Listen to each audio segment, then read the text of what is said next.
Hello guys, कैसे हो आप लोग। आज फिर से एक नया वीडियो लेके आया हूँ। घर बैठे चॉकलेट कैसे बनाएं। वैसे मैं चॉकलेट बनाने की क्वांटिटी थोड़ा ज़्यादा ले रहा हूँ, बट आप अपने हिसाब से क्वांटिटी कम या ज़्यादा कर सकते हो।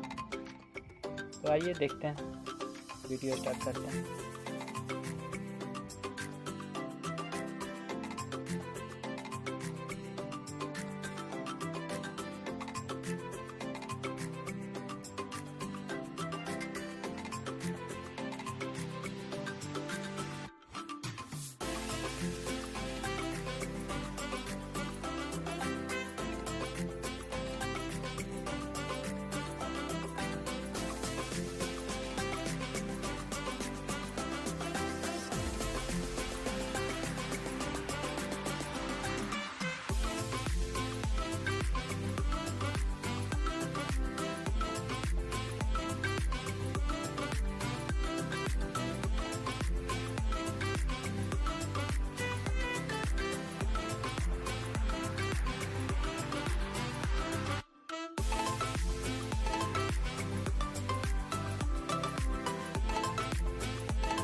तो गाइस, कैसी लगी ये वीडियो? आई होप अच्छी लगी हो। अगर अच्छी लगी हो तो लाइक करें, कमेंट करें, शेयर करें, सब्सक्राइब करें।